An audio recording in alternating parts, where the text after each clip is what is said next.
Alhamdulillah, alhamdulilladzi arsala rasulahu bil huda wa dinil haqq liyuzhirahu ala dini kullih wa kafa billahi syahida. Asyhadu an la ilaha illallah wahdahu la syarikalah wa asyhadu anna Muhammadan abduhu wa rasuluhu la nabiyya wa la rasula ba'da. Rabbi zidna ilman warzuqna fahman. Amin amin amin ya rabbal alamin. Alhamdulillah, Akang Teteh, Bapak Ibu, Mujahid Mujahidah, tiada kata yang pantas kita ucapkan selain bersyukur kehadirat Allah Subhanahu wa taala yang telah mempertemukan kita semuanya pada pagi hari ini dengan berbagai nikmat yang ada untuk kembali kita bisa menuntut ilmu di kelas Sirah Nabawiyah ini bersama Ustadz Edgar Hamas. Alhamdulillah. Salawat salam mari kita limpah curahkan kepada Nabi Muhammad sallallahu alaihi wasallam, kepada para sahabatnya, kepada para tabiin, tabiut tabiin, serta kepada seluruh kaum muslimin dan mukminin yang berjalan di atas sunnah beliau hingga akhir zaman nanti. Amin amin ya rabbal alamin. Alhamdulillah, apa kabarnya? Semuanya sehat? Alhamdulillah ya rabbal alamin. Alhamdulillah ya rabbal alamin ya. Insyaallah. Gimana satu minggu, sebenarnya 2 minggu ya terakhir kita bertemu ya, alhamdulillah. Gimana sudah belajar hal baru apa teman-teman ya? Dari minggu pertama mungkin ya kita bersama di sini belajar, insya Allah banyak kebaikan-kebaikan yang kita bisa dapatkan ya bersama gurunda kita Ustaz Edgar Hamas. Baik, mengawali acara kita pada pagi hari ini seperti pembiasaan di Darul Hikam, mari kita bertilawah bersama ya. Kita bertilawah surat An-Nasr ya. An-Nasr teh surat apa? Idza jaa ya. Surat Idza jaa kalau mungkin waktu kita belajar dulu. Iya. Izin memimpin, kita mulai dengan Al-Fatihah lalu kita lanjutkan ke surat ini ya. A'udzu billahi minasy syaithanir rajim. Bismillahirrahmanirrahim. Alhamdulillahi rabbil alamin. Ar-Rahmanir-Rahim, Maliki Yaumiddin. Iyyaka na'budu wa iyyaka nasta'in.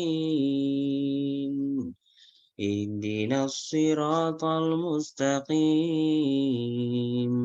Siratal ladzina an'amta 'alaihim ghairil maghdubi 'alaihim waladdallin.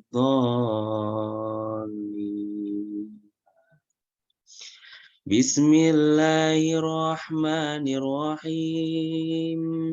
Idza jaa nasrullahi wal fath wa ra'aitan nasa sayadkhuluna fi dinillah wa ra'aitan nasa yadkhuluna fi dinillahi afwaja fasabbih bihamdi rabbika wastaghfir innahu kana tawwaba. Shadaqallahul azim.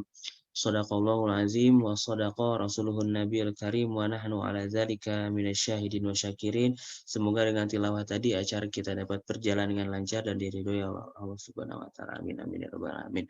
Baik, Kang Teteh, Bapak Ibu menjawab semuanya. Sebelum kita mulai, silahkan untuk menempatkan diri dalam posisi yang terbaik untuk menuntut ilmu.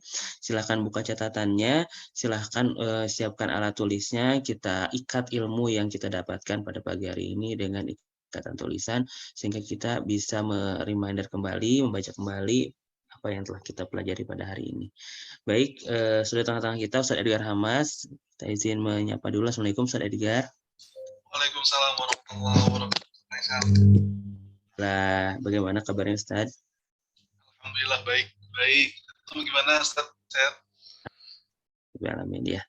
Rasanya rindu ya teman-teman ya, tidak berjumpa 1 minggu nih sama Ustaz Edgar. Alhamdulillah Allah berikan kesempatan buat belajar lagi.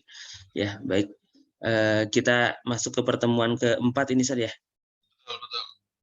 Baik, pertemuan keempat ini tentang gelanggang dakwah di kota Mekah, 13 tahun dakwah Rasul di fase Mekah.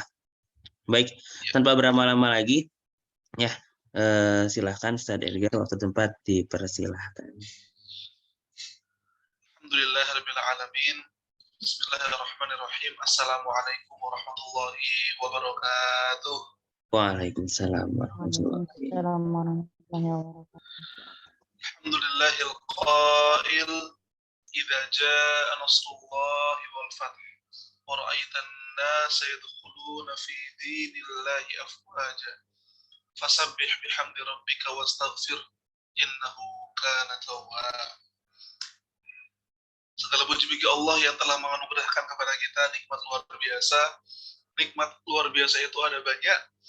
Yang pertama adalah nikmat menjadi muslim. Yang kedua adalah Allah hidupkan kembali kita setelah Allah tidurkan kita malam hari. Nikmat ketiga adalah Allah sampaikan kita pada hari Jumat. Nikmat keempat adalah hari ini Allah sampaikan kita pada Ayyamul Bid, hari-hari yang mulia di antara bulan-bulan haram. Allah pun sekarang sedang menganugerahkan kita nikmat luar biasa berupa belajar Sirah Nabawiyah, belajar sejarah hidup Nabi Muhammad SAW, yang mana para sahabat radhiyallahu anhum mengatakan, hadhihi ma'athiru abaikum fala tudayyi'uha. Ini adalah warisan dari bapak moyang kalian.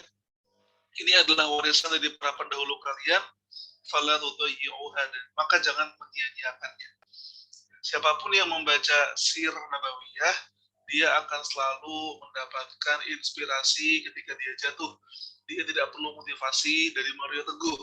Dia hanya perlu membuka catatan kehidupan Nabi Muhammad SAW agar dia menjadi lebih semangat dalam menjalani kehidupannya. Dan semoga kita termasuk orang-orang yang bisa mengambil hikmah, mengambil pelajaran, mengambil inspirasi dari jejak Nabi Muhammad SAW. Amin ya Rabbal alamin.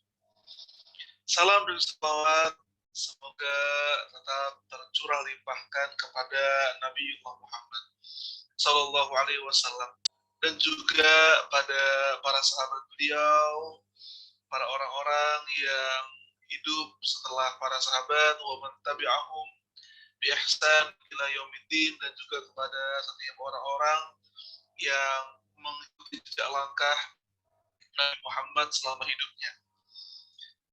Nah, saya berdoa semoga Bapak Ibu semua, Akang Teteh dalam keadaan sehat. Jumat ini adalah Jumat di antara Jumat-Jumat yang mulia. Kita banyak berselawat pada pagi hari ini. Allahumma sholli ala nabiyyina Muhammad, Allahumma sholli ala Muhammad, Allahumma sholli ala Muhammad wa ala ali Muhammad. Nah, sebelum saya masuk ke pembahasan kita, rekan-rekan semuanya, mudah-mudahan apa yang disampaikan beberapa pekan lalu tidak kita lupakan ya, tercatat dengan baik. Saya mohon maaf, pekan lalu qadarullah saya belum bisa membersamai teman-teman semua dalam kajian sirah dikarenakan anak saya lagi sakit, dan alhamdulillah ini hari Rabu kemarin baru pulang dari rumah sakit. Terima kasih atas doa-doa dari teman-teman semua. Nah, sekarang kita akan membahas tentang gelanggang dakwah Nabi di kota Makkah. 3 episode sebelumnya kita sudah belajar apa-apa yang terjadi sebelum diangkatnya Nabi Muhammad sebagai Rasul. Episode pertama kita membahas bagaimana keadaan dunia sebelum Nabi Muhammad. Betul ya? Episode kedua, kita membahas tentang masa muda Nabi Muhammad SAW. Masa kecilnya sih, sejak lahir, masa kecil gitu ya. Kemudian ketika yang ketiga itu masa muda Nabi Muhammad SAW, dan sekarang kita membahas bagaimana Rasul ini menjalani dakwah beliau sebagai seorang Rasul. Teman-teman ingat Nabi Muhammad ini sebelum menjadi Nabi sudah digelari dengan gelar yang mulia. Gelar apa itu? Gelar Al-Amin, yang dipercaya. Orang-orang menyukai Nabi Muhammad. Semua orang. Gak ada yang gak suka. Dari Quraisynya sampai non-Quraisy. Dari ujung timur Makkah sampai baratnya. Semuanya menganggap bahwa Muhammad adalah orang yang paling jujur. Muhammad adalah orang yang tidak pernah akan berkhianat. Dan akhlaknya itu akhlak yang sangat mulia. Itulah mengapa orang-orang berhamburan untuk mencintai beliau. Pertanyaannya adalah, kenapa? Kenapa teman-teman semua ini mendengar dalam banyak sejarah Nabi Muhammad ketika beliau dakwah di Mekah, kok orang-orang pada menjauhi beliau, bahkan memfitnah beliau? Di sini saya ingin mengajak teman-teman semua, Akang Teteh, Bapak Ibu, untuk mentadaburi hal ini. Kenapa Rasulullah ini berpindah ya dari tadinya orang yang sangat dicintai, kemudian beliau diangkat menjadi Rasul, dan dalam perjalanan di Mekah itu kenapa Rasul malah dijauhi? Apa yang membuat Nabi Muhammad dijauhi? Padahal sebelumnya dicintai. Seorang pakar sejarah, Dr. Ali Muhammad Al-Audah Al-Ghamidi, mengatakan perbedaan mendasar antara Nabi Muhammad sebelum menjadi Rasul dan ketika setelah menjadi Rasul adalah sebelum menjadi Rasul, Muhammad ini adalah Muhammad yang solih. Tapi setelah menjadi Rasul, Muhammad naik tingkat menjadi orang yang muslim. Itu dia perbedaannya. Bapak Ibu, apakah ada yang mengetahui apa perbedaan antara solih dan muslim? Solih itu adalah orang yang berbuat baik. Berbuat baik untuk dirinya. Ia suka ngasih orang gitu ya. Suka menderma, menginfakkan sesuatu. Menolong orang yang kesusahan. Menjadi tempat orang-orang menitipkan barang. Berdagangnya jujur. Bermuamalahnya mulia. Tapi ketika Nabi Muhammad diangkat menjadi Rasul, kesolihan itu naik tingkat. Dari soleh menjadi muslim, dari orang yang soleh untuk dirinya sendiri menjadi orang yang menyolehkan orang lain. Dan di tingkat itu, di tingkat ketika orang ini ingin menyolehkan orang lain, tantangan akan muncul. Rintangan akan datang. Onak berduri akan menghalangi. Karena apa? Kalau orang soleh, semua orang, bahkan para pelaku maksiat, itu suka sama orang soleh. Tapi kalau sama orang muslim yang melihat kemungkaran ini ingin diperbaiki, melihat kemaksiatan itu ingin dikoreksi, melihat yang gak baik itu ingin diobati, orang-orang yang suka melakukan maksiat itu merasa terganggu. Para pelaku kemusyrikan itu merasa gak nyaman. Kok ini jadi orang yang ingin memperbaiki keadaan. Orang-orang yang berjudi jadi gak serak. Orang-orang yang berzina jadi gak tenang. Itulah mengapa orang-orang ini gak siap dengan perubahan. Banyak orang dalam dunia ini, teman-teman semua, gak cuma di zaman Rasul, pada dasarnya hampir semua manusia itu gak siap dengan perubahan. Makanya ada sebuah pepatah mengatakan perubahan itu awalnya menyakitkan, tengah-tengahnya membingungkan, tapi di akhirnya pasti diikuti dan diteladani. Saya ulangi, ini tabiat perubahan. Perubahan itu awalnya menyakitkan karena orang nggak siap dengan perubahan. Contoh dulu sebelum kereta api seperti sekarang, teman-teman pernah lihat nggak kereta api tahun 2000-an, tahun 99? Wah, Ustaz Faisal, saya mungkin ibu-ibu, bapak-bapak pernah lihat tuh ketika orang-orang tuh gandol di atas kereta. Ya kan, para pedagang masuk ke gerbong kereta, ada yang bilang kopi pop mie gitu kan, kacang-kacang, remote semuanya berhamburan di gerbong kereta. Tapi kemudian ada revolusi, ada perbaikan di sistem perkereta apian. Orang-orang pada tadinya nggak suka nih, jadi nggak nyaman nih, jadi jadi nggak leluasa, nggak bisa seenak dulu. Oh, ternyata sekarang kerasa. Awalnya nggak mengenakan orang, tapi lama-kelamaan teman-teman lihat, apalagi yang biasa berkendara dalam kereta, kelas ekonomi, kelas bisnis, eksekutif, nyaman, aman. Itu teman-teman semua. Banyak sekali perubahan yang seperti itu. Pasti seperti itu. Dan ini yang jadi tabiat orang-orang Mekah. Ini saya katakan kenapa perlu saya sampaikan, agar teman-teman semuanya nggak kaget kalau nanti jadi agen perubahan. Belajar dari Nabi Muhammad. Yang namanya perubahan itu, tabiatnya pasti awalnya nggak disuka orang. Kayak divaksin dimasukin sesuatu, jadi agak demam sedikit gitu. Tapi habis itu tambah kuat gitu. Nah, setelah Nabi Muhammad mendapatkan wahyu dari Allah Subhanahu wa taala, Nabi Muhammad pulang ke rumahnya menuju Ibunda Khadijah radhiyallahu anha dalam keadaan berkeringat dingin. Rasulullah itu, bayangkan saja teman-teman, Jibril sebesar apa, sehebat apa. Dalam banyak riwayat, Jibril itu memiliki 99 sayap, yang satu sayapnya saja bisa menutupi seluruh wilayah bumi. Bisa dibayangkan, malam itu Nabi Muhammad sendirian dipeluk Jibril, sosok yang tidak pernah Rasul lihat sebelumnya.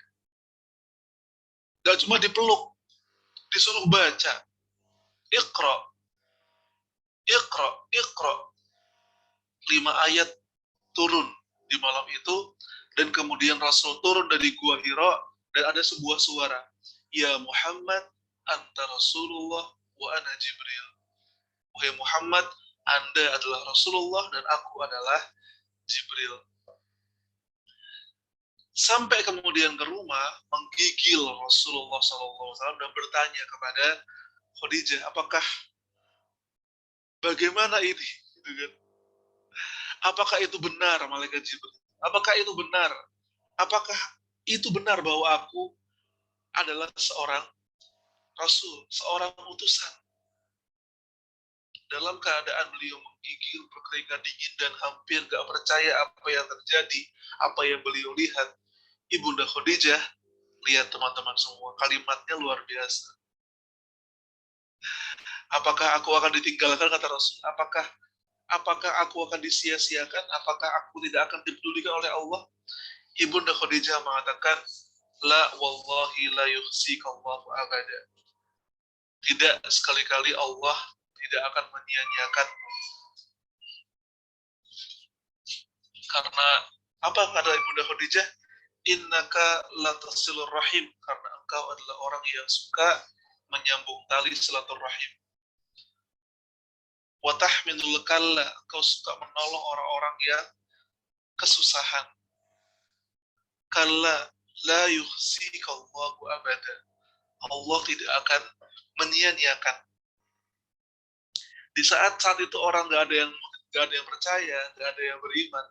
Manusia pertama yang mengimani kenabian Rasulullah adalah istrinya sendiri.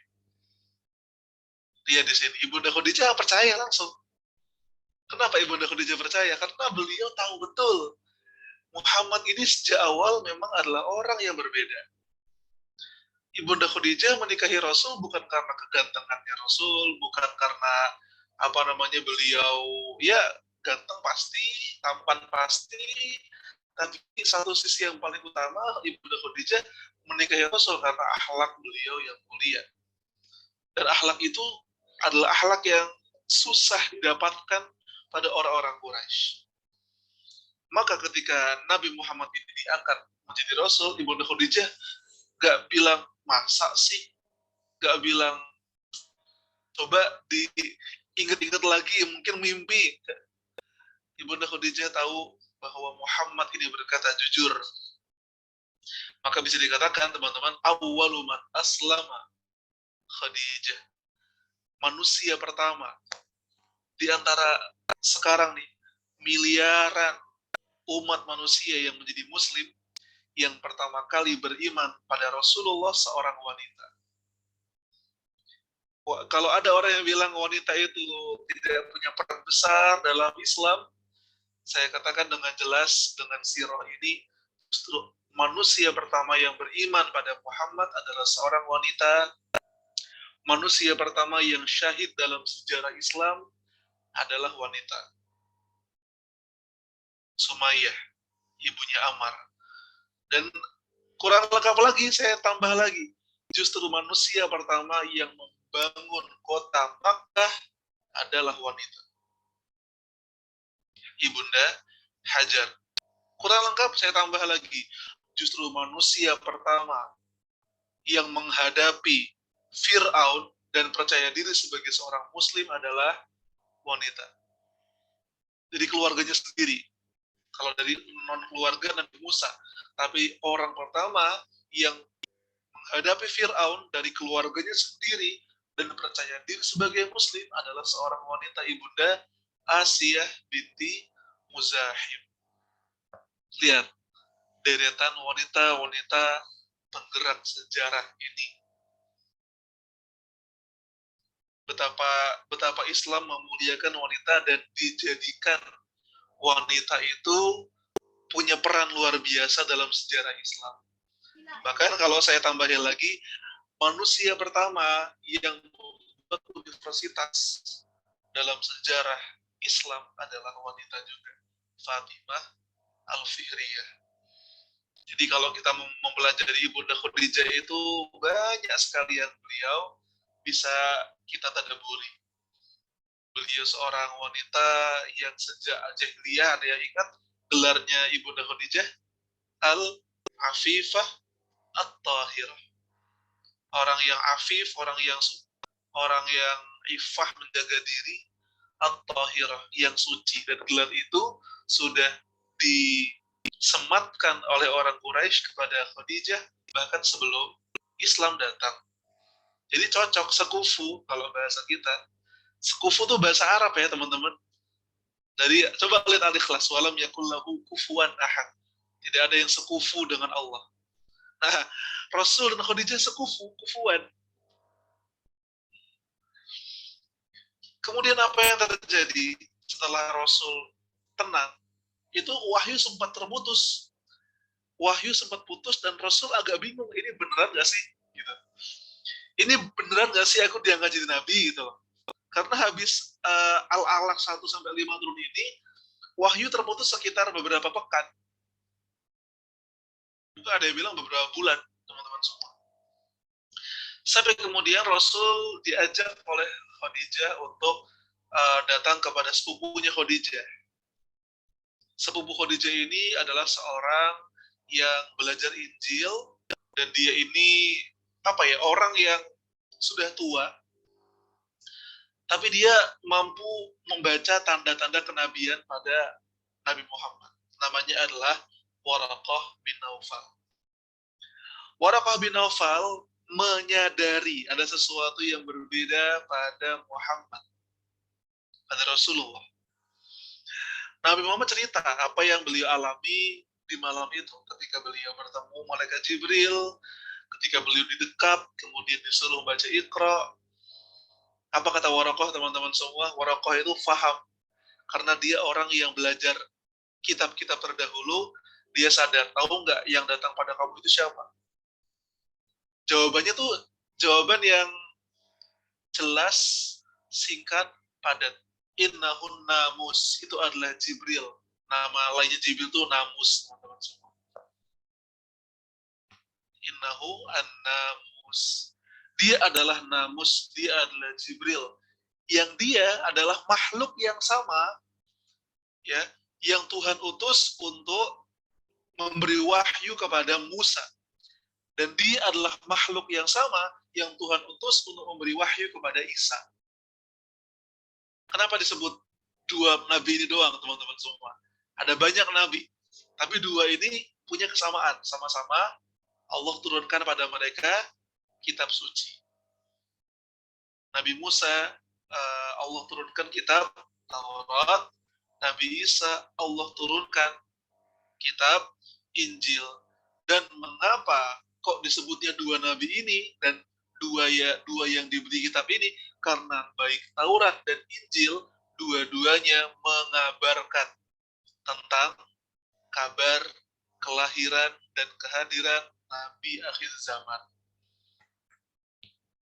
Kalau Injil yang asli seperti itu, tapi Taurat dan Injil yang kita sekarang lihat, dan saya sih menurut saya nggak ada yang pernah baca ya, ada nggak yang pernah baca?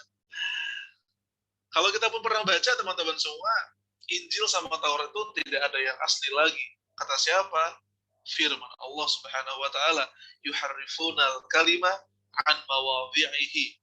Mereka ini para ahlul kitab mengubah-ubah isi kitab suci dan memindah-mindahkannya sesuai dengan nafsu mereka. Nah, menurut para sejarawan, Taurat itu baru ditulis 1000 tahun setelah wafatnya Nabi Musa. Bayangkan, 1000 tahun setelah wafatnya Nabi Musa, Taurat baru ditulis. Injil itu ditulis sekitar 1 abad setelah Nabi Isa diangkat ke langit. Jadi sejak awal, kawan-kawan, itu dia, ada tahrif namanya. Jadi kata harrofa yuharrifu, huruf-hurufnya dipindahkan, kata-katanya diambil, ditambah yang baru. Itu yang terjadi pada dua kitab suci. Maka di pagi hari ini saya ingin mengajak teman-teman semua bersyukur untuk mentadaburi firman-Nya Allah, inna nahnu nazzalna dzikra wa inna lahu lahafizun. Sungguh telah kami turunkan Al-Qur'an dan kami sendirilah yang akan menjaganya. Selama 14 abad kitab itu tidak ada perubahan sama sekali. Dari sejak Nabi Muhammad, Abu Bakar, Umar, Utsman, Ali, Umayyah, Abbasiyah, Utsmaniyah, kemudian runtuh sampai sekarang, nggak ada perubahan sama sekali. Wa inna lahu lahafizun. Allah sendirilah yang menjaga keaslian dari Al-Quran. Ini salah satu kemuliaan umat Nabi Muhammad. Nah, semenjak itu teman-teman semua, Rasulullah itu kan dakwahnya berapa tahun kawan-kawan? Sebagaimana kata Ustaz Faisal tadi, 13 tahun. Para ulama mengatakan 13 tahun ini dibagi dua. 3 tahun pertama dan 10 tahun kedua. 3 tahun pertama itu disebut sebagai fase dakwah sirriyah. Apa tuh sir, Ustaz? Dakwah ya. Sirriyah itu kalau di buku-buku SKI pas kita SD SMP itu artinya sembunyi-sembunyi. Tapi kemudian dikoreksi oleh Ustaz Asep Sobari. Sepertinya kalau pakai kata sembunyi-sembunyi kurang tepat. Karena dakwah itu kurang tepat kalau disebut sembunyi. Masa menyampaikan kebenaran kok sembunyi, aneh gitu kan. Maka kalimat yang kalimat penyesuaian dalam bahasa Indonesia disebut sebagai fase dakwah terbatas. 3 tahun pertama, fase dakwah terbatas. Sembunyi-sembunyi kurang tepat. Terbatas dia. Kenapa terbatas? Karena 3 tahun pertama ini Nabi Muhammad fokus mendakwahi orang-orang terdekatnya dan keluarganya dulu. Allah Subhanahu wa taala berfirman pada Rasul, wa anzir ashiratakal aqrabin, dan berikanlah peringatan, berikanlah reminder bagi orang-orangmu yang terdekat. Ada kawan-kawan, sejawat, ada keluarga dekat, keluarga jauh. Maka setelah beliau ini mendapat dan beliau sudah yakin dengan risalah kenabian ini, Rasulullah Muhammad SAW banyak sekali, intens sekali ngumpulin keluarganya. Sebelum keluarganya, teman-temannya yang dekat dulu. Siapa nih? Teman-teman dekatnya Rasul, ada yang tahu sahabatnya Rasul, bahkan sebelum Islam datang, sebelum Rasul diutus, ini memang sudah sahabat betul.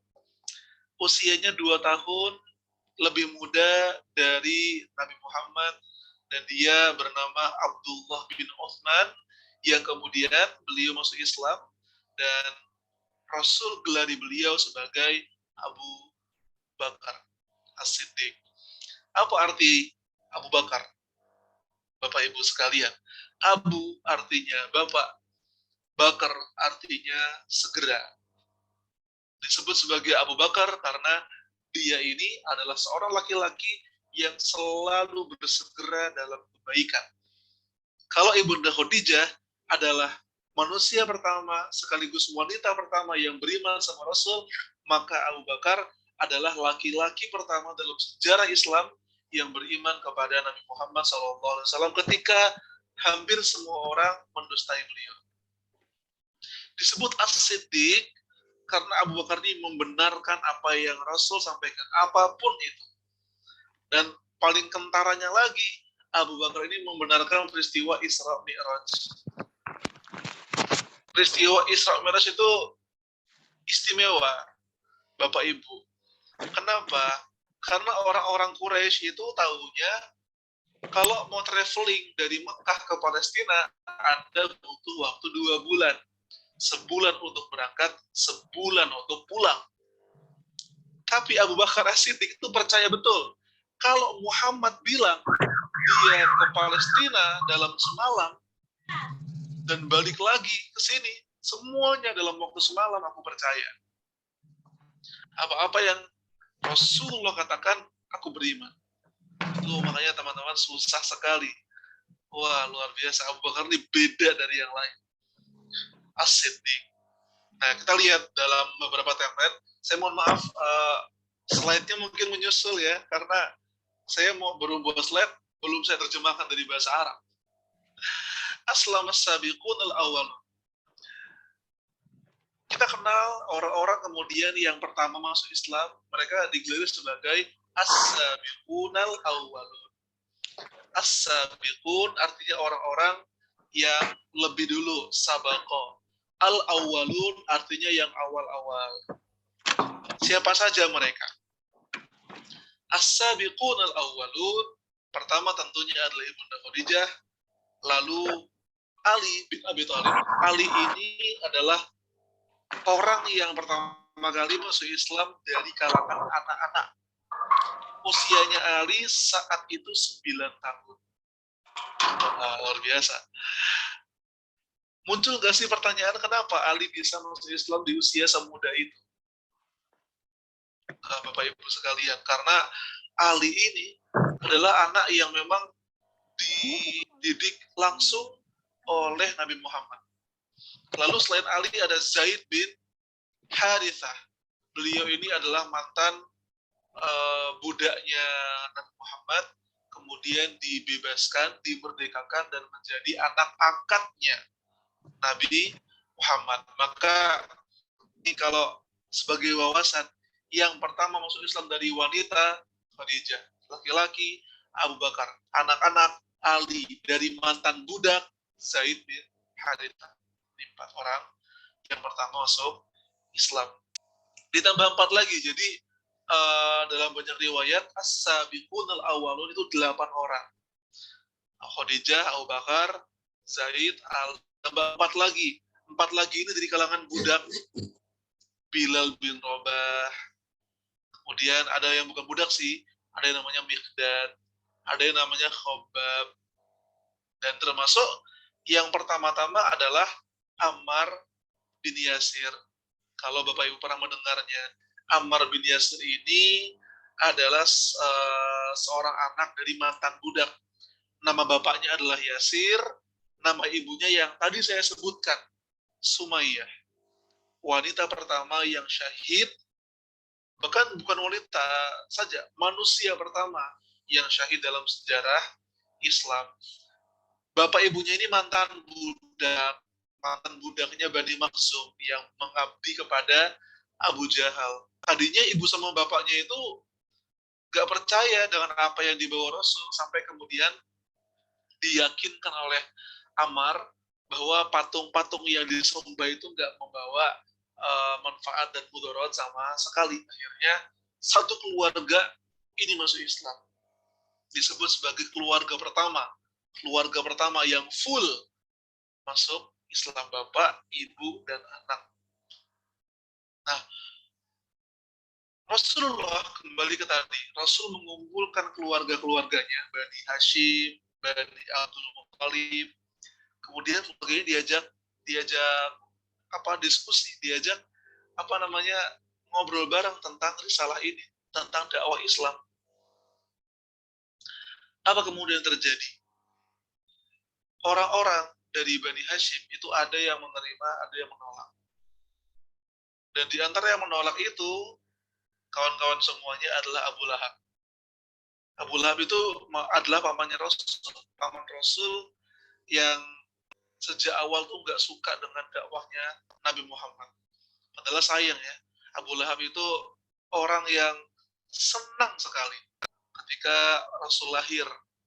Tapi di hari ketika Nabi Muhammad ini menjadi seorang nabi, Abu Lahab adalah orang pertama yang mengingkari itu, dan dia orang yang menghasut Bani Hashim, keluarganya Nabi Muhammad, untuk menjauhi dakwahnya Nabi Muhammad SAW. Kenapa sih yang didakwahi keluarganya dulu, bukan orang yang lain? Ini pertanyaan yang sangat penting untuk kita jawab. Kenapa yang didakwahi itu keluarga dulu, kan yang lain? Salah satu hikmahnya, Bapak Ibu, adalah agar orang-orang itu tidak mempertanyakan dan tidak alasan. Alasannya begini, hey Muhammad, kamu dakwah sama kami tapi keluargamu aja nggak didakwahi. Nggak ada alasan kayak gitu. Ya, Bapak Ibu semua. Hey Muhammad, kamu dakwah pada kami tapi keluargamu sendiri kamu tidak peduli. Nggak ada alasan kayak gitu. Orang-orang itu ketika didakwahi oleh Rasulullah, mereka semuanya tahu keluarganya sudah menjadi orang-orang pertama yang didakwahi.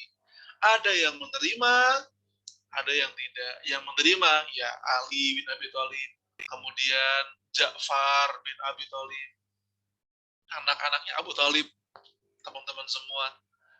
Jadi ada dua anak Abu Thalib yang cukup populer dalam sirah. Yang pertama Ali, yang kedua Ja'far. Ja'far ini adalah sahabat yang kata banyak sekali orang paling mirip wajahnya dengan Nabi Muhammad. Ja'far. Jadi ada beberapa sahabat nih yang mukanya tuh mirip sama Rasul. Ja'far bin Abi Thalib, lalu Mus'ab bin Umair. Dua orang di antara banyaknya. Kawan-kawan semua. Nah, kemudian Bapak Ibu sekalian yang dirahmati Allah Subhanahu wa taala, thumma umira sallallahu alaihi wasallam bil jahri fajahar fa'adahu qaum. Allah kemudian memerintahkan Nabi Muhammad untuk berdakwah terang-terangan, itu di tahun keempat. 3 tahun berlalu, belum ada banyak fafifuas weswos, masih relatif aman gitu. Tapi kemudian ketika di tahun keempat Allah memerintahkan Nabi Muhammad untuk berdakwah terang-terangan, Allah berfirman, "Fasda' bima tu'mar wa a'rid 'anil musyrikin." Fasda' bima tu'mar itu artinya terang-terangkanlah, sebarkanlah bima tu'mar, apa yang diperintahkan padamu, Wa a'rid 'anil musyrikin, dan jangan pedulikan kata-kata orang-orang yang musyrik. Di situ teman-teman semua, di situ baru kerasa sekali, kerasa banget dakwahnya Nabi Muhammad semakin berat. Kenapa? Karena benar-benar kerasa Rasul yang tadinya dicintai seluruh Makkah tiba-tiba disakiti. Mulai muncul fitnah-fitnah dengan nama-nama yang beraneka ragam. Apa saja? Tukang sihir, tukang fitnah, tukang syair. Kenapa tukang syair itu hinaan? Kawan-kawan, karena orang-orang itu ya menganggap Al-Quran yang dibawa dan diwahyukan kepada Nabi Muhammad itu sebagai syair buatan beliau sendiri. Jadi banyak sekali hina-hinaan. Rasulullah keluar dari rumahnya, itu pasti ada kotoran unta. Tetangganya sendiri yang naruh. Abu Lahab sama namanya Uqbah bin Abi Mu'aid. Mereka berdua punya jadwal. Kapan nih? Jadwalnya siapa nih yang bikin kerusuhan dan bikin kekisruhan di rumah Muhammad Shallallahu Alaihi Wasallam? Dagangannya dijauhi, keluarganya diboikot, dan budak-budak yang baru masuk Islam seperti Bilal, seperti Hubaib, seperti Ammar, orang-orang yang dari kalangan bawah itu dikumpulkan di kamp konsentrasi dan mengalami ta'dzib, penyiksaan yang sangat memilukan. Ada seorang sahabat bernama Khobab bin Al-Arth, Khobab namanya. Khobab ini yang di kemudian hari menjadi perantara masuk Islamnya Umar bin Khattab. Nanti. Tapi ketika dia masih pertama-tama masuk Islam, majikannya itu mengikat Khobab, kemudian menaruhnya di atas panggangan sampai badan beliau itu terbakar. Kemudian beliau juga disetrika di beberapa bagian tubuh beliau sehingga banyak sekali nanah-nanah, banyak sekali memar-memar yang disebabkan karena panas. Itu Khobab. Ada Bilal bin Rabah. Ini salah satu orang yang pertama masuk Islam. Yang teman-teman semua, saya yakin semua sudah pernah mendengar sosok ini. Dan Rasul berkata tentang Bilal, awwalu man aslama minal habasyah Bilal. Orang, manusia pertama yang masuk Islam dari keturunan Afrika, dari Habasyah ini adalah Bilal. Sabiqul Habasyah Bilal. Teman-teman tahu kan bagaimana beliau disiksa? Beliau adalah budak dari Umayyah bin Khalaf. Bilal itu dibawa ke salah satu tempat di Makkah yang ada gundukan batunya yang banyak, tajam-tajam batunya, kemudian Bilal dibentangkan ya, badannya di tengah terik itu, lalu beliau dicambuk sampai gak kerasa lagi badannya, dicambuk dengan cemeti yang sangat menyakitkan. Setelah dicambuk belum selesai, Bilal ditindih dengan sebuah batu yang besar yang meremukkan tulang-tulang rusuknya. Dan di situ teman-teman semua muncullah kemudian satu kata Bilal bin Rabah yang abadi dalam sejarah. Apa yang Bilal katakan?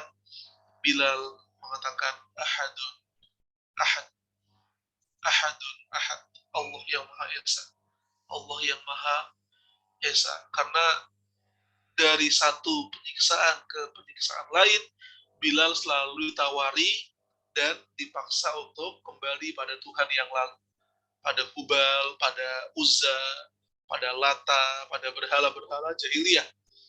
Namun Bilal mengatakan ahadun ahad, aku pilih Tuhan yang Maha Esa.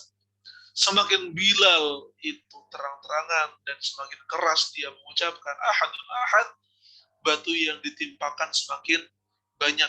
Entah berapa batu yang meremukkan tulang rusuk beliau membuat Bilal susah bernafas. Tapi semakin berat siksaan itu, semakin kuatlah keyakinan Bilal.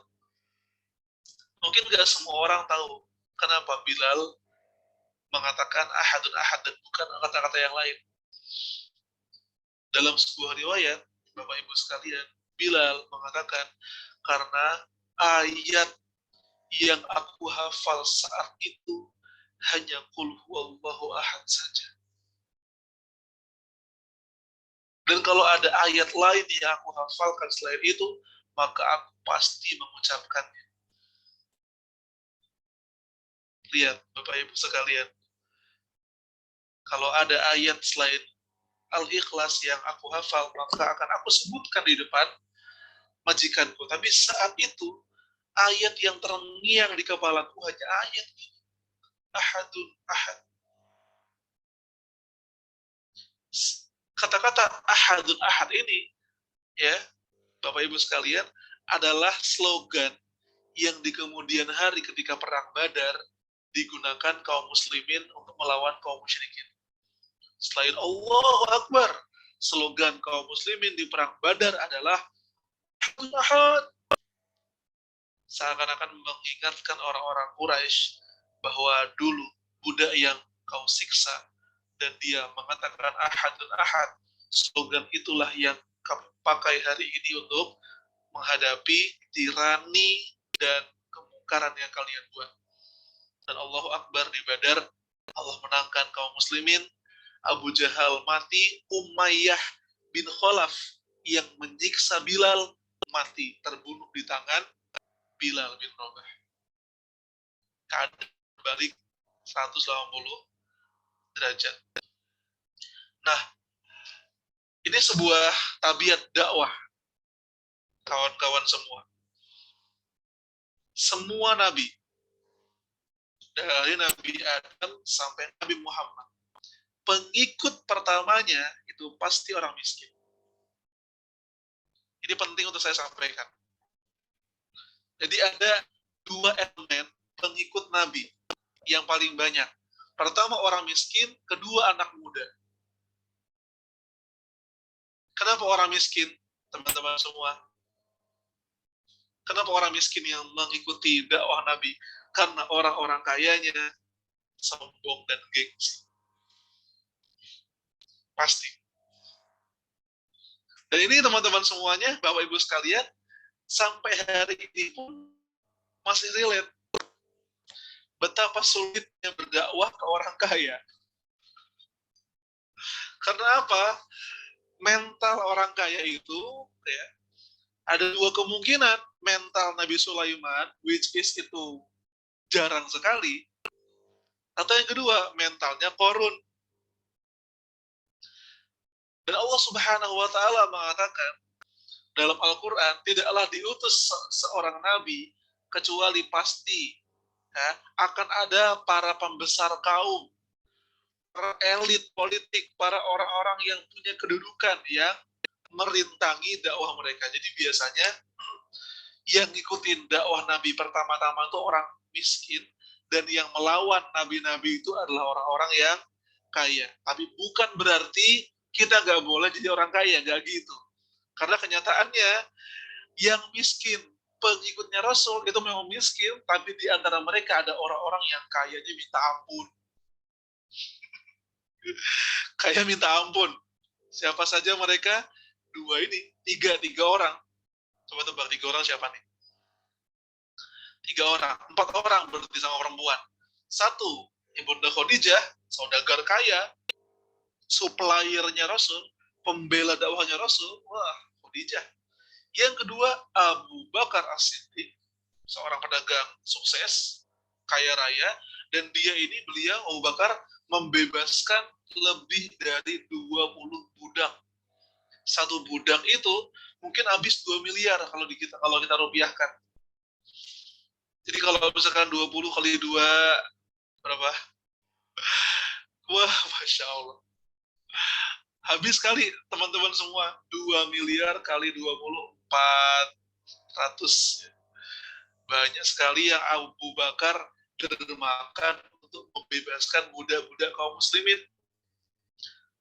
Di antara mereka yang dibebaskan Abu Bakar, Bilal. Bilal ketika beliau mendapatkan siksaan yang luar biasa, tahu datang Abu Bakar. Aku beli Bilal dengan harga 2 kali lipat. Umayyah bilang, saya nggak mau 3 kali lipat. Abu Bakar bilang 5 kali lipat, biar puas dulu sekalian. Abu Bakar, subhanallah. Kemudian Utsman bin Affan, lalu Abdurrahman bin Auf. Ini teman-teman semua, ini adalah wasilahnya Abu Bakar. Lihat teman-teman. Abu Bakar ini benar-benar bestinya Nabi Muhammad. Selain bestinya Nabi Muhammad, beliau besti juga bagi dakwah. Kenapa? Di antara 10 sahabat yang dijamin masuk surga, 6-nya itu masuk Islam lewat Abu Bakar. Dan 6-nya itu orang kaya semua.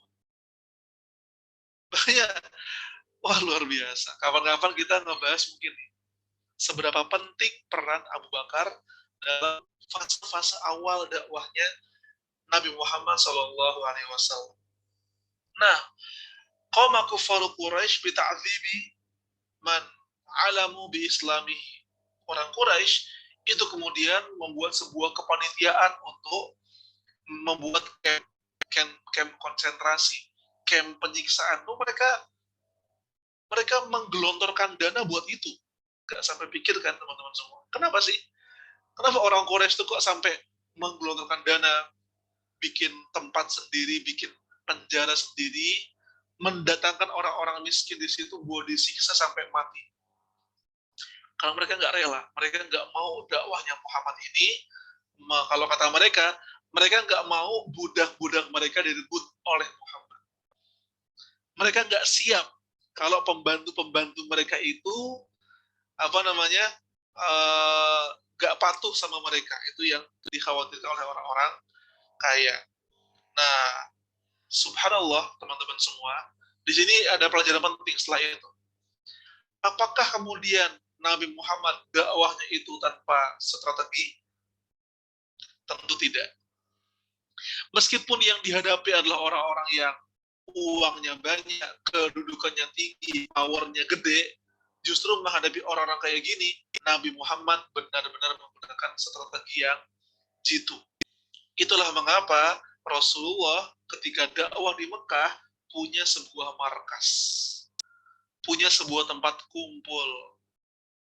Ada yang tahu nama tempat kumpul itu apa teman-teman semua? Biasanya kalau orang Muhammadiyah tahu, karena ini jadi simbol bagi teman-teman Muhammadiyah ini. Namanya adalah Darul Arqam. Ya, namanya adalah Arqam bin Abil Arqam.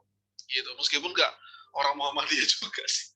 Orang yang baca sejarah pasti tahu tentang Arqam bin Abil Arqam. Tapi yang nggak banyak orang tahu adalah Arqam bin Abil Arqam itu menjadikan rumahnya sebagai markas dakwah Nabi Muhammad saat usia Arqam itu baru 16 tahun. Itu yang luar biasa dan membuat saya jadi, wah ya Allah, 16 tahun udah punya rumah. Enggak. Fokusnya, kalau tadinya kayak gitu, 16 tahun udah punya rumah. Tapi bukan itu, kayaknya zaman dulu tuh biasa, teman-teman, anak-anak masih muda tuh sudah menikah, sudah punya rumah. Yang saya pikirkan adalah 16 tahun, tapi sudah matang pemikirannya dan sudah memberikan yang baik untuk Islam dengan menjadikan rumahnya tempat berkumpulnya Rasul. Pasti resikonya besar, tapi Arqam siap dengan resiko itu. Padahal usia 16 tahun, insya Allah. Ini pentingnya teman-teman, pentingnya sebuah markas bagi agenda-agenda kebaikan. Nah, seperti kita tahu Baitul Hikmah nih, Masya Allah. Seperti kita tahu pondok pesantren itu kan markas-markas bagi dakwah. Sebuah dakwah, sebuah kebaikan tanpa markas, tanpa ada lokasinya, tanpa ada headquarternya, tanpa ada pusat kumpulnya, itu akan menyulitkan agendanya mau ngapain. Nanti kita mau ada acara apa, mau ada taktik apa. Susah, teman-teman. Dan saya berdoa semoga setiap rumah kita adalah Darul Arqam bagi kebaikan-kebaikan untuk masyarakat kita. Itu doa di Jumat pagi ini. Semoga Allah jadikan rumah kita sebagai Darul Arqam bagi kebaikan umat ini. Kebaikan yang kecil-kecil, mungkin bansos, atau ketika orang lagi ada masalah ekonomi, dia datang ke rumah kita curhat. Betapa indahnya rumah yang ruang tamunya itu nggak sepi. Datang orang-orang yang ingin curhat, datang orang-orang yang silaturahim. Itulah kebahagiaan versi Ali bin Abi Thalib. Ali itu khawatir kalau dalam satu hari rumahnya nggak ada yang datengin. Kenapa? Dia takut saat itu dia lagi jauh dari Allah. Dia takut saat itu adalah bentuk Allah nggak ridho sama dia. Maka teman-teman semua ya, apalagi yang masih anak kecil ya, kalau ada tamu datang jangan lari ke kamar. Apalagi remaja nih, kalau ada tamu datang jangan ngumpet ya. Seenggaknya salam silaturahim, bawain snack, disuruh ibu ini bawa ini pakai apa namanya talenan kayak gitu. Jangan ngumpet. Kalau ngumpet nanti kita nggak kebagian berkahnya, teman-teman semua. Itu hikmah dari Arqam bin Abil Arqam. Lalu teman-teman semuanya, tahun kelima dari kenabian, karena keadaan itu susah, karena keadaan itu rumit, kemudian Rasulullah ini memerintahkan sebagian sahabat untuk hijrah. Kemana? Ke Madinah? Belum. Justru hijrah pertama kaum muslimin itu keluar negeri. Luar negeri. Luar negeri, nyebrang laut. Teman-teman, nyebrang laut. Kemana? Ada yang tahu? Ini tahu ya, Habasyah. Habasyah itu di Afrika Timur. Dan teman-teman ingat, Habasyah inilah negaranya Abraha. Kalau ingat dulu ketika kita membahas Abraha menyerang Ka'bah. Habasyah ini negaranya Abraha. Tapi Abraha memang rada-rada. Ketika dia menguasai Yaman, dia mendeklarasikan negara sendiri. Zaman berganti, saat itu Habasyah dipimpin oleh seorang raja yang adil. Meskipun agamanya bukan Islam, agamanya Kristen saat itu, namanya adalah raja, dalam bahasa Eropa disebutnya Negus, Raja Negus. Dalam pelafalan Arab namanya Raja Najasyi. Ketahuilah teman-teman semua, orang ini, raja ini, di kemudian hari, ketika Rasul di Madinah, raja ini kemudian beriman pada Allah dan wafat sebagai seorang muslim. Dan uniknya Raja Najasyi ini, dia adalah orang yang satu zaman dengan Nabi Muhammad, tapi gak ketemu Nabi Muhammad, tapi wafat dalam keadaan Islam. Kawan-kawan, saya sengaja membuat teman-teman penasaran, dia sosok luar biasa. Orang beriman sama Rasul, gak ketemu Rasul, dan dia adalah seorang raja. Hijrah pertama ke Habasyah, kemudian pulang lagi. Kenapa sih hijrah ke Habasyah? Kalau kata dosen saya, jaga-jaga, preventif, sedia payung sebelum hujan kalau bahasa Indonesianya. Biar apa? Kalau kemungkinan yang terburuk, semua muslimin di Mekah dibantai, habis, dibunuh, dipenggal, disembelih semuanya, masih ada orang beriman yang stay di Habasyah. Tuh, lihat kawan-kawan, Rasul berpikir sampai sejauh itu. Rasul berpikir sampai sejauh itu.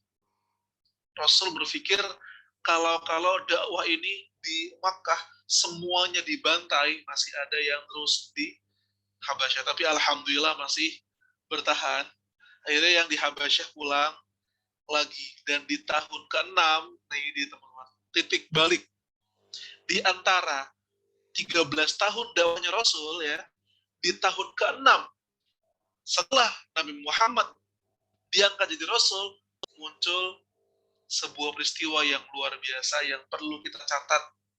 Penting banget ini karena beda banget.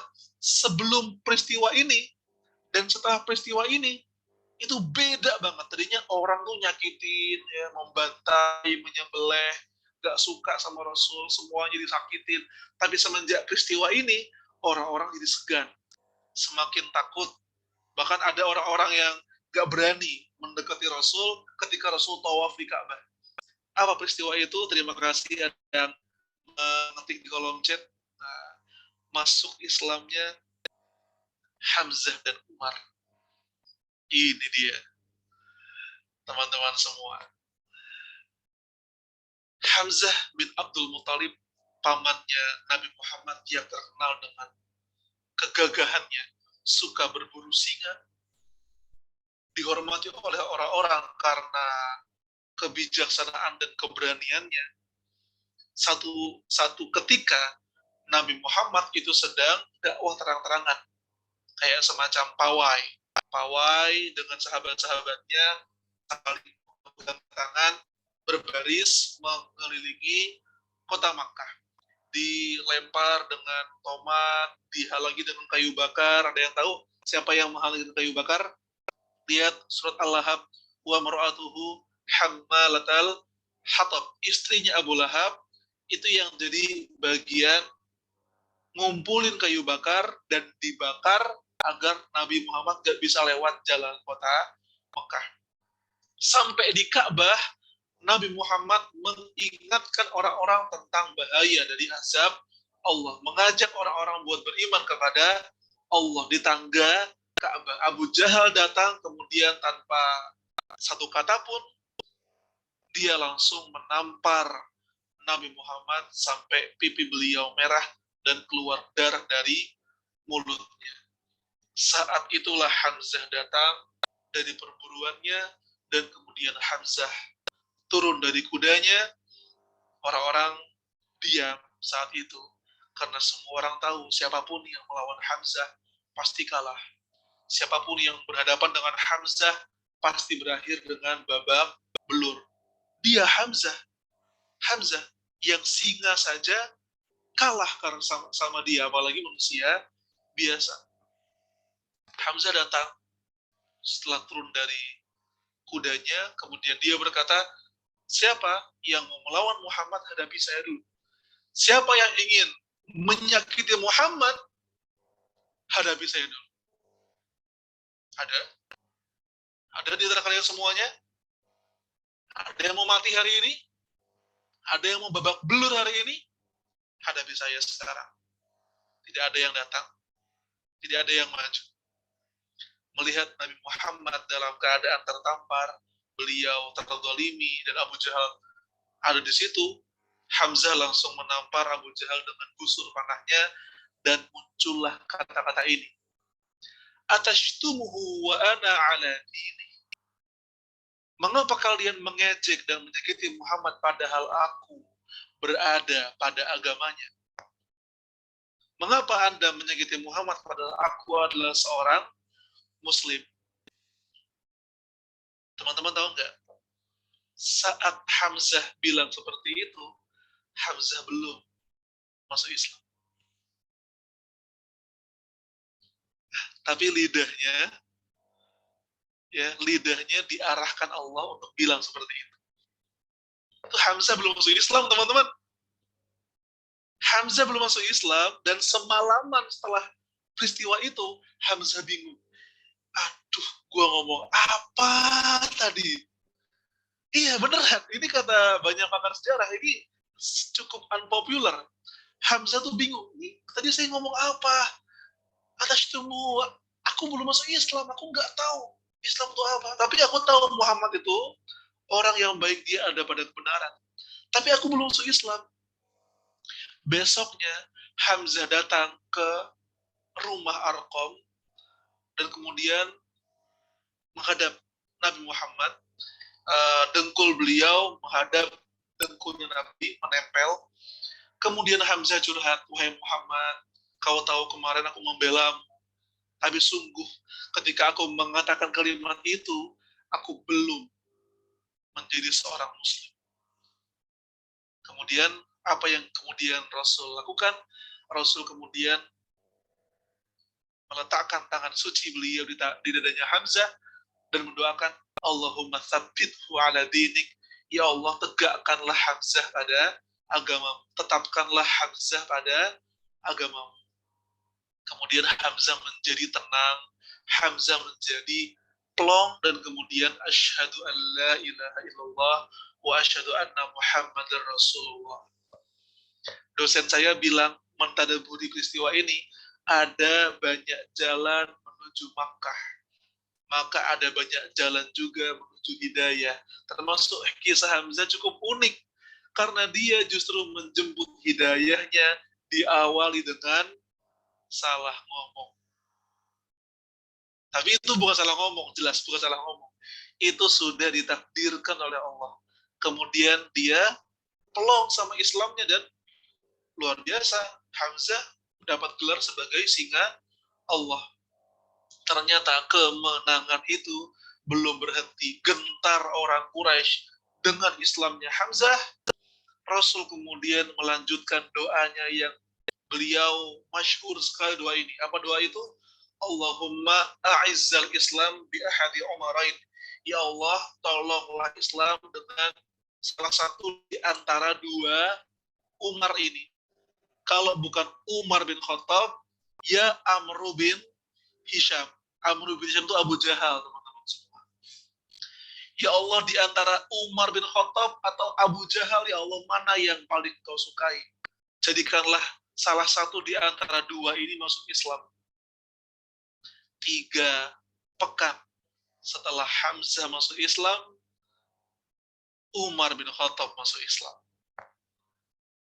Kalau ada di sini, jadi ini unik sekali. Dua orang ini itu masuk Islamnya tuh, yang pertama Hamzah tadinya bilang seperti itu, kemudian dia masuk Islam, Allah tegakkan hatinya.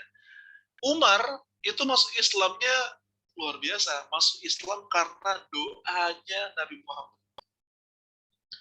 Selain tentu teman-teman tahu kisahnya Umar dengar surat Toha, kemudian bergetar hatinya lalu masuk Islam. Tapi sebelum itu Rasul sendiri mendoakan Umar untuk masuk Islam, luar biasa.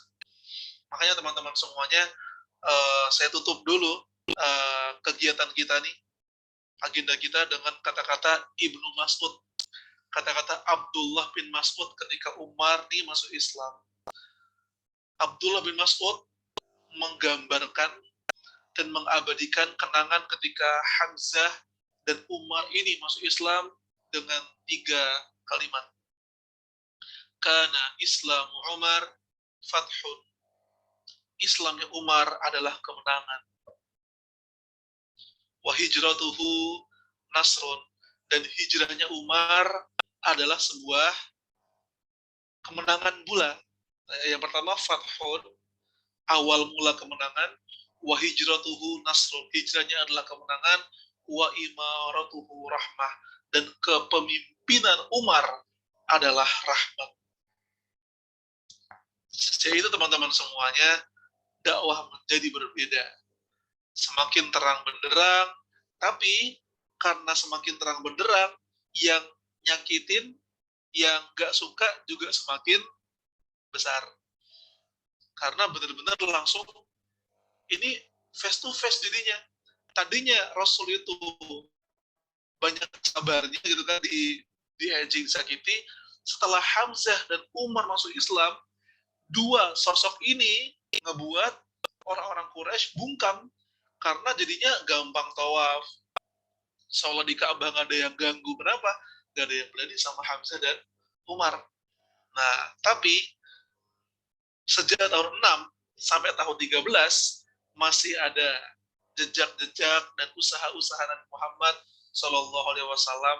Nanti yang kita bahas di episode setelahnya, teman-teman semua, tentang hijrahnya Rasul ke Madinah dan apa yang melatar belakangi hijrah itu. Ya, wallahu a'lam bishawab. Terima kasih atas perhatiannya. semoga doa terakhir saya, semoga Allah berikan pada kita kehebatan dan kekuatan sebagaimana umat Islam ini menjadi kuat karena Umar. Saya berdoa semoga umat Islam ini menjadi kuat karena masing-masing dari kita. Wallahu a'lam bishawab. Assalamualaikum warahmatullahi wabarakatuh. Waalaikumsalam warahmatullahi wabarakatuh. Alhamdulillah, barakallahu fikum, Ustaz Edgar ya. Insya Allah sudah menyampaikan materi yang luar biasa pada pagi hari ini tentang dakwah, awal dakwah ya, hingga tadi banyak sahabat yang masuk Islam dengan perjuangan Nabi Muhammad SAW. Masa-masa merintis, masa-masa awal perjuangan. Baik, langsung saja mungkin ya, karena saya yakin banyak pertanyaan, atau mungkin saya aja ya.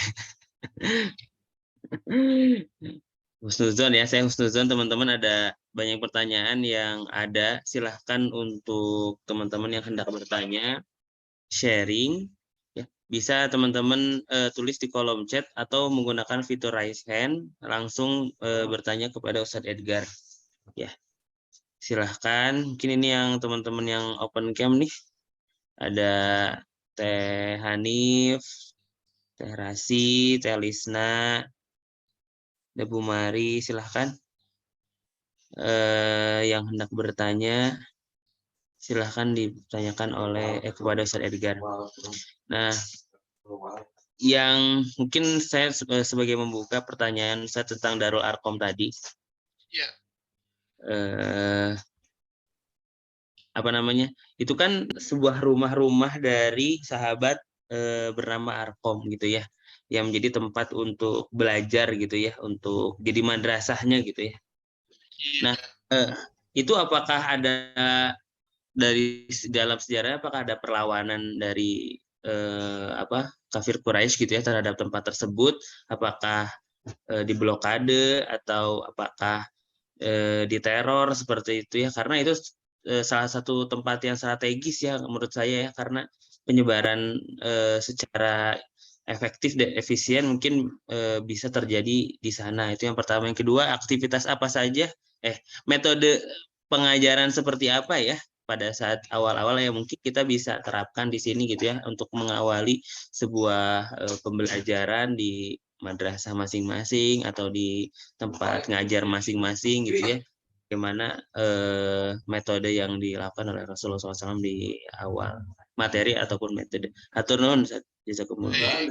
Kebetulan ada petanya teman-teman semua. Lihat.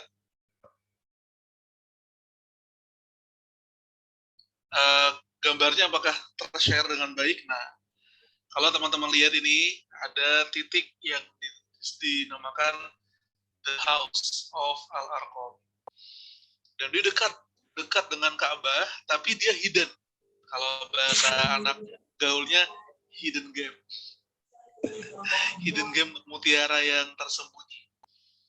Secara letak, dia itu tidak jauh dari pusat kota, tapi letaknya itu tersembunyi. Jadi orang tuh gak banyak tahu, gak banyak dilalui jalan utama. Sehingga sejak awal Ustaz Faisal, Darul Arqam ini sifatnya hidden. Bahkan beberapa ulama itu mengatakan Arqam bin Abil Arqam itu kode,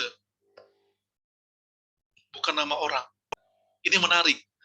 Kenapa? Karena Arqam bin Abil Arqam itu di masa-masa Rasul berdakwah di Madinah, ini orang nggak pernah muncul lagi, teman-teman semua. Sehingga ada beberapa ulama yang mengatakan ini sepertinya kode.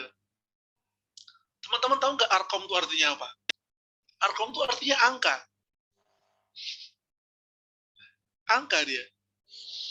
Ada yang mengatakan Arqam bin Abil Arqam itu adalah sosok Abu Bakar As-Siddiq. Wallahu a'lam bishawab. Kita nggak tahu yang benar yang mana, tapi beberapa buku sejarah mengatakan dia memang orang berbeda. Tapi menarik sekali karena ada yang mengatakan Arkom sama Abu Bakar itu adalah orang yang sama. Ada juga yang bilang Arkom bin Abil Arkom itu adalah kode untuk tuan rumah, ya, tuan rumah dari pertemuan-pertemuan Rasul. Bisa jadi Arkomnya adalah Abu Bakar, bisa jadi Arkomnya adalah Utsman, atau siapapun, kita nggak tahu. Itu justru salah satu keunikan juga, ya. Tapi saya tutup dengan kalimat Wallahu a'lam, karena para ulama pun ini kan ratusan tahun yang lalu. Tapi yang menarik dari Ustadz Faisal, apa yang dibahas di situ, ini yang penting. Yang dibahas di Darul Arqam adalah, ya, metode pendidikannya itu nggak jauh-jauh dari akidah wa akhlak, akidah dan akhlak, dan kisah. Nah, kisah kawan-kawan semua, akidah, akhlak, dan sejarah. Dan teman-teman yang dirahmati Allah, 3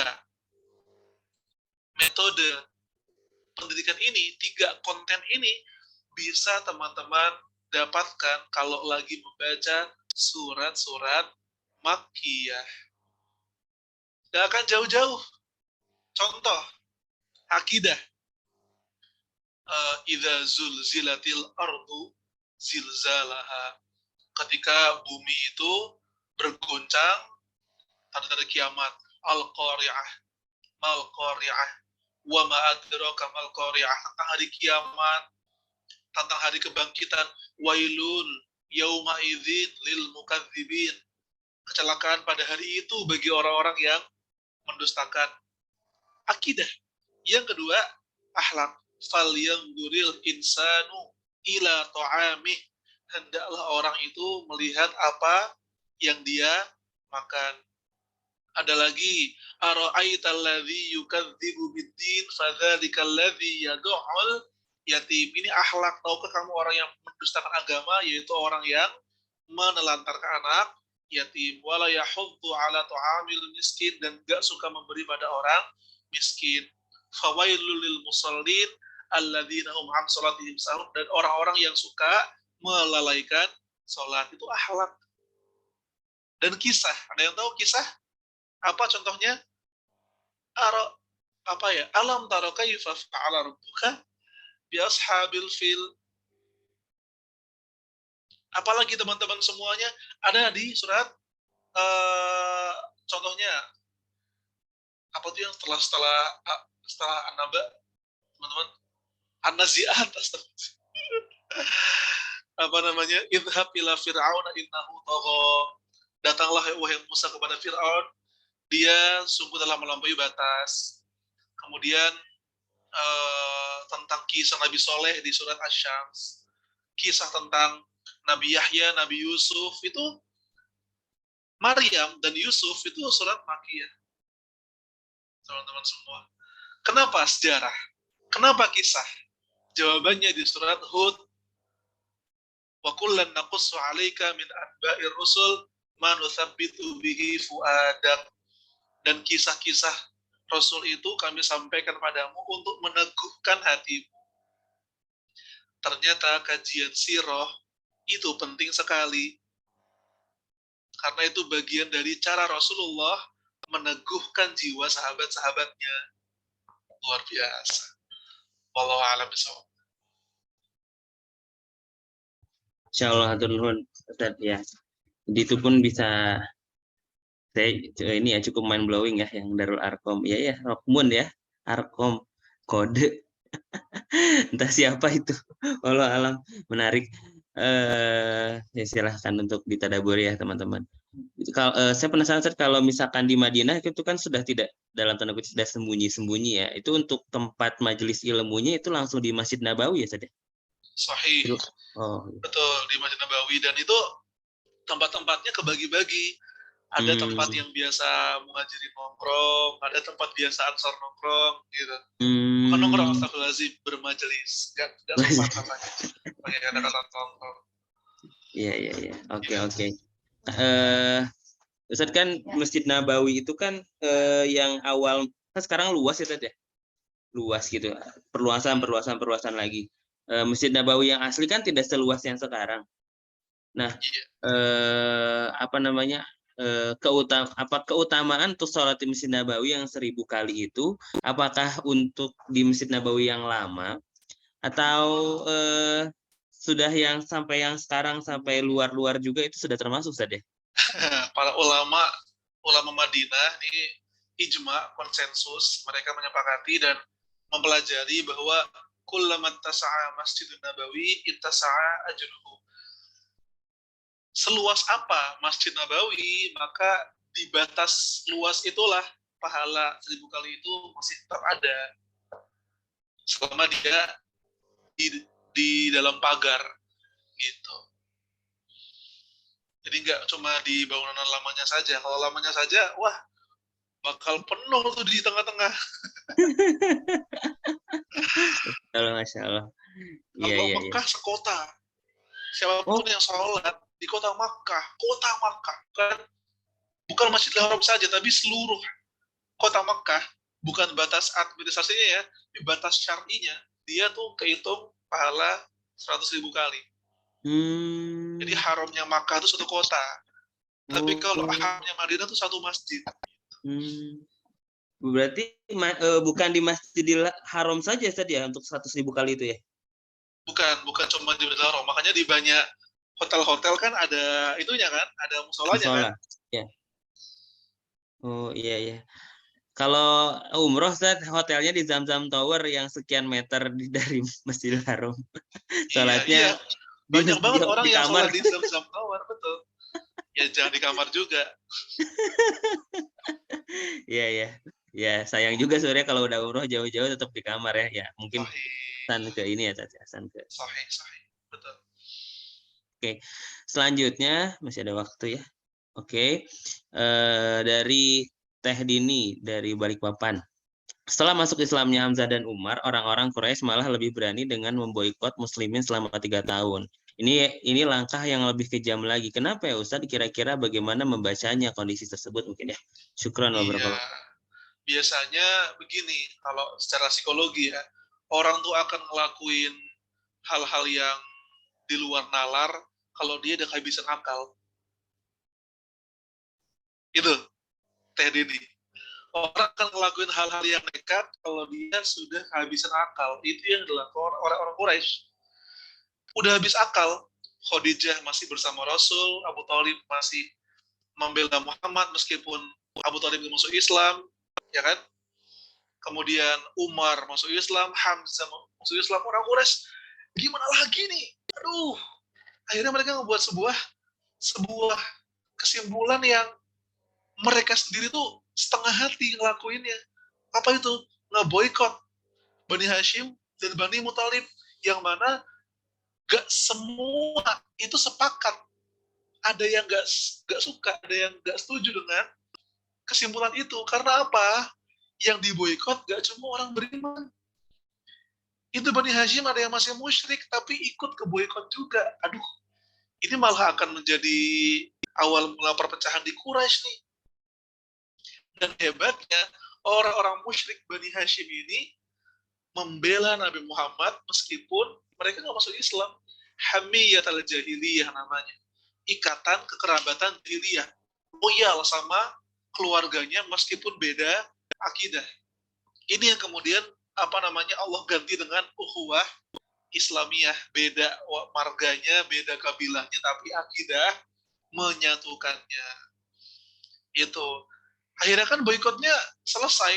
Siapa yang kemudian melanggar dan membuat orang dari mereka sendiri gitu loh.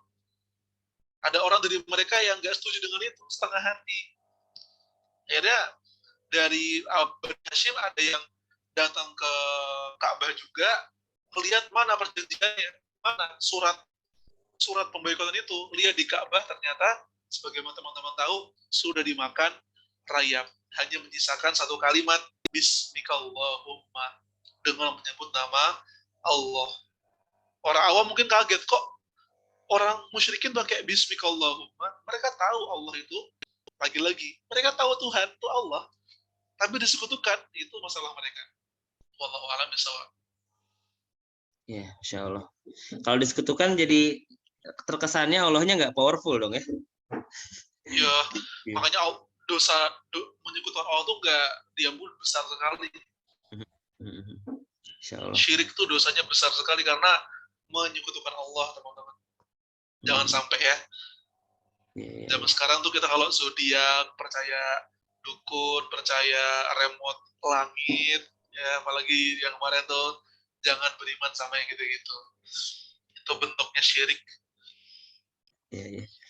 Sudah ada ini ya apa yang viral sekarang pesulap merah ya, lumayan mengorek-ngorek. Mantap ya. Ini konten dukun itu, aduh. Mantap itu.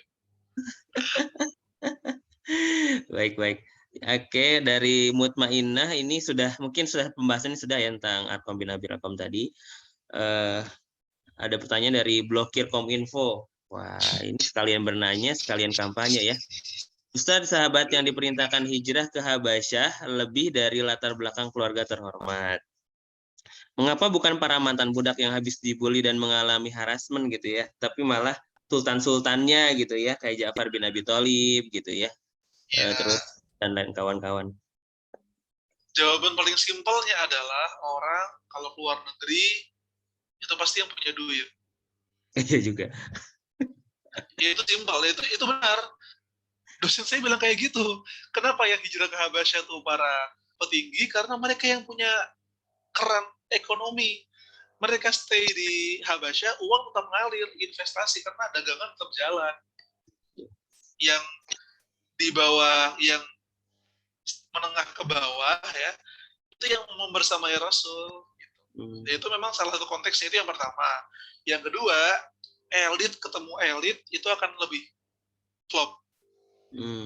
Orang seperti Utsman, Ja'far, Abu Musa itu lebih bisa berbahasa dengan Najasyi.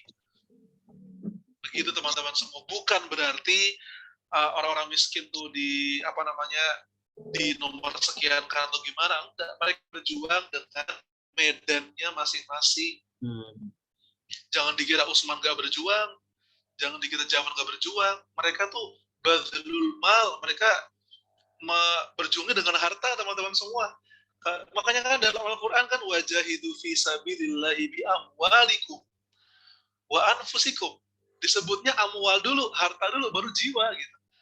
Karena teman-teman semuanya yang kita, kalau kita pikir jiwa dulu baru harta, oh teman-teman bakal ngerasa kalau udah punya uang, bakal ngerasa kalau udah punya harta, susah ngeluarinnya.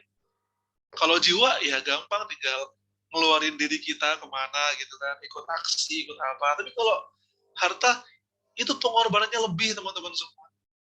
Karena sambil mikirin keluarga, sambil mikirin investasi, mikirin tabungan, mikirin iuran, mikirin apa ya. Itu ya jihadnya Utsman bin Affan dan jihad orang-orang yang hijrah ke Habasyah. Wallahu a'lam bishawab. Kembali kepada Ustaz Faisal. Baik, oke. Sudah pukul 6.46 ini ya, Bapak Ibu akan semuanya. Ada satu pertanyaan lagi nih. Bagaimana saja? Monggo. Mungkin terakhir ya, terakhir. Libur ya. Kita itu. Terakhir nih ya, Bismillah dari WS. Izin bertanya Ustaz tentang doa Rasulullah SAW memohon keislaman salah satu di antara dua Umar. Apakah ada keterangan dari para ulama sirah mengapa Rasulullah SAW hanya meminta satu di antara dua Umar? Mengapa tidak sekalian meminta keislaman kedua Umar tersebut? Jazakallah khair atas pencerahannya. Iya juga ya. Unik ya. Unik, tapi tidak ada keterangan tertentu. Karena memang itu doanya Rasul. Apa ya? Kita nggak tahu teman-teman semua. Tapi kalau dicari hikmahnya, karena mungkin nggak mungkin dua-duanya. Ya. Ini dua pembesar soalnya. Dua pembesar. Mana ya Allah yang paling kau cintai? Ahabbu ilaika. Yang kau kehendaki di antara dua ini. Karena dua matahari kembar. Dua matahari kembar yang dua-duanya ini punya peran yang paling besar untuk menyiksa kaum muslimin. Abu Jahal itu adalah otaknya, Umar itu ototnya. Meskipun di kemudian hari Umar tuh otaknya mantap sekali. The Brilliant Umar, ya. Saya bahas di Rashidun Series. Kemudian luar biasa doa itu. Allahumma a'izzal Islam bi ahadi Umarain. Akhirnya Umar bin Khattab yang masuk Islam, dan Amru bin Hisham alias Abu Jahal ini tetap dengan kejahalannya, kebodohannya. Kenapa enggak dua-duanya? Wallahu a'lam bishawab tentunya. Tapi satu Umar saja sudah sangat menggelegar. Teman-teman semua, luar biasa. Luar biasa. Radhiyallahu anhu. Oke. Ya, hatur nuhun Sadgar atas jawabannya, Masya Allah, tabarakallah. Alhamdulillah, Akang Teteh, Bapak Ibu, mujahid-mujahidah semuanya, kita sudah berada di ujung acara. Jazakumullah bil jannah kepada seluruh yang telah hadir, mencatat, yang telah interaktif ya. Semoga Allah balas dengan sebaik-baiknya balasan. Baik, mungkin sebelum ditutup ada closing statement dari Ustaz Edgar. Baik. Sebenarnya ingin ditekankan itu adalah apa yang tadi ditanyakan oleh Faisal. Apa sih yang membuat 13 tahun dakwahnya Rasul itu bisa mengumpulkan tokoh-tokoh sehebat itu? Teman-teman semua, al-muhajirun, orang-orang yang setelah Rasul wafat, mereka ini yang kemudian meneruskan jejaknya Rasul. Khulafaur Rasyidin, empat-empatnya orang muhajirin. Itu produk didikan 13 tahun dakwah di Mekah. Dan kalau bisa diperhatikan, tadi itu, 3 ini. Kalau orang tua ingin mendidik anaknya di awal-awal, sebelum matematik, sebelum hadis yang banyak, sebelum ilmu fikih yang berbab-bab, maka didiklah anak kita dengan 3 hal yang Rasul gunakan itu untuk memproduksi tokoh-tokoh besar dari rumah Arqam. Akidah untuk menginstal hati, akhlak untuk menginstal di tangan dan kaki untuk kelakuan dan karakternya, dan sejarah untuk menguatkan menguatkan mereka ketika mereka jatuh, untuk belajar dari umat terdahulu, dari para nabi agar meneladani mereka, dari orang-orang zalim agar tidak seperti mereka. Gitu ya. Saya tutup dengan Assalamualaikum warahmatullahi wabarakatuh. Waalaikumsalam warahmatullahi wabarakatuh. Hatur nuhun Ustaz Edgar atas waktunya. Sebelum ditutup, saya izin mengumumkan Bapak Ibu, Akang Teteh semuanya, pengumuman dari hasil kuis kemarin ya, yang sudah ikutan. Masya Allah. Ada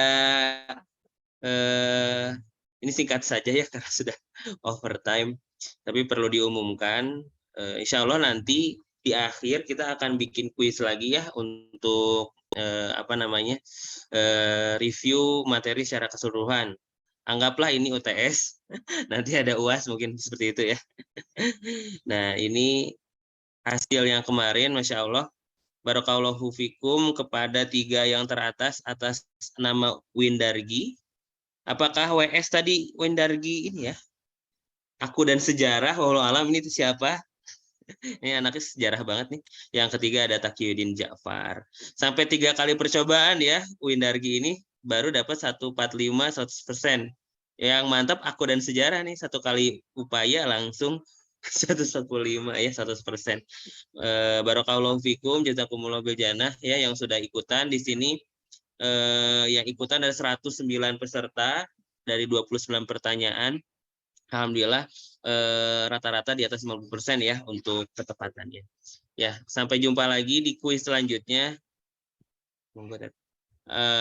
Mari kita tutup dengan bersama baca hamdalah. Alhamdulillahirabbil alamin dan doa kafaratul majlis. Subhanakallahumma wa bihamdika asyhadu an la ilaha illa anta nastaghfiruka wa natubu ilaik.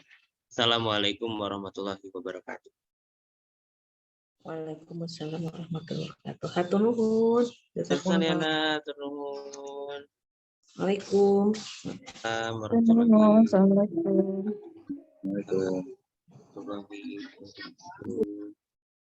Kita simak bersama. video closing.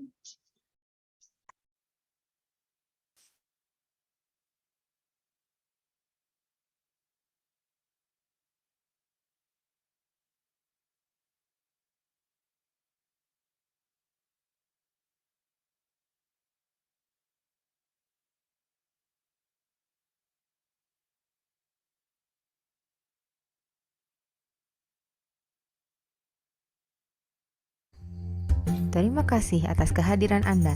Kami mohon maaf bila terjadi ketidaknyamanan atau terdapatnya kekurangan selama sesi kelas berlangsung. Sampai jumpa di rangkaian berikutnya.